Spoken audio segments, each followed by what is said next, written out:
94 पासून मी माउंटेन चालू केले आणि जवळजवळ आता 40-44 वर्ष झाली या क्षेत्रामध्ये अजून आहे ऍक्टिव्ह. पहिला ट्रेक लोहगडला आम्ही गेलो होतो आणि जवळजवळ 50-60 जण होतो आम्ही त्या ट्रेकला. लोहगडला तर आमच्या खाली ढग दिसायचे त्यावेळेला वयाच्या 16 वर्षी, त्यामुळे ते अचंबित करणारच होतं दृश्य आणि एक भारावणारच होतं. मी तसा कोकणातला, त्यामुळे निसर्गाच्या सान्निध्याची आवडच होती आम्हाला. खूप मजा आली आणि तेव्हापासून म्हटलं चला.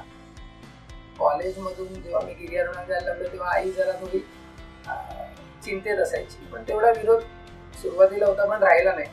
नंतर मग आई वडील पण त्याच्यामध्ये इन्व्हॉल्व झाले. वयाच्या 20व्या वर्षीच नोकरीला लागलो. तर त्यावेळेला मला 425 पगार होता, 425. तर गमते मी म्हणायचो की जरा 5 रुपये कमी असेल तर कोणी पगार विचारलं तर 420 सांगता आला असता वगैरे, पण तोही पुरेसा होता पगार. आणि त्याच्यामुळे म्हणजे घरच्यावर काही लोड आला नाही पैशाचा. आणि मग त्याच्यातून ट्रेक करायला लागतो. मग AMK जो आहे तगडा मानला तो अलंग मध्ये. तर त्यावेळेला आम्ही इगतपुरीवरनं निघायचो, 14 किलोमीटर कुरंगवाडीला यायचो आणि मग कुरंगगड चढायचो. एक दिवस तो आला.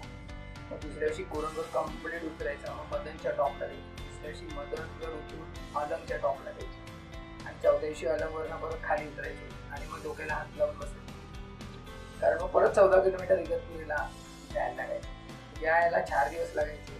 मी आणि माझ्या 2 मित्रांनी 4 वर्षापूर्वी 9.5 तासात 3 किल्ले करून खाली आले. साहसाची आवड असेल तर ती काही ना काही त्याला असं देत असते. मुंबईच्या विलेपार्ले येथील अरविंद बर्वे, तो माझ्याबरोबर गिर्यारोहणाला आम्ही एकत्र करायचो, मलेडायकर.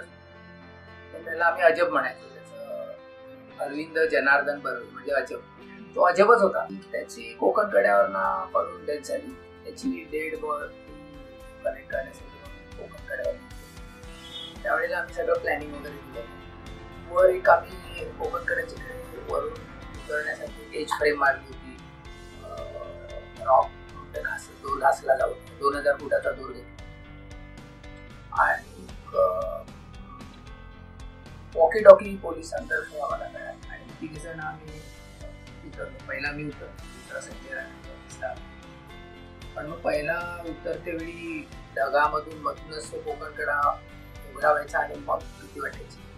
बापरे, भरपूर ड्रॉप आहे. पहिला ड्रॉप ओव्हरहँग जो आहे तो 800 फुटाचा आहे. नंतर परत 300 फुटाची वॉक आहे, परत स्क्री आहे, मग परत 300 फुटाची वॉक आहे. असं खूप 1600-1700 फुटाचं ते रॉकवॉल आहे.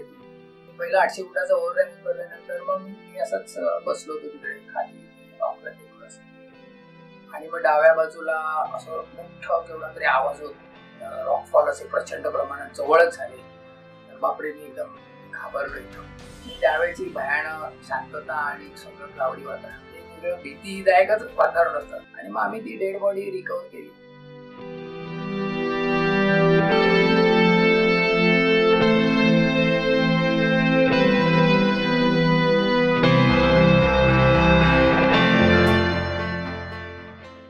गिर्यारोहणामुळे कॉन्फिडन्स लेवल एवढी वाढत गेली माझी. ऑफिसर झालो. आमची रिटर्न एक्झाम असते त्याच्यामध्ये फर्स्ट ग्रुपमध्ये पास झालो. गिर्यारोहणामुळे मला बराच आयुष्यात फायदा आहे. इव्हन आता वयाच्या 60व्या वर्षी पण मला कुठलाही आजार नाही. सशाच्या शिकारीला वाघाची तयारी करून जायची असते, त्याप्रमाणे मी गेलो. मला कधी इक्विपमेंट कमी नाही पडली आणि यशच मिळत गेलं. पैसे असताना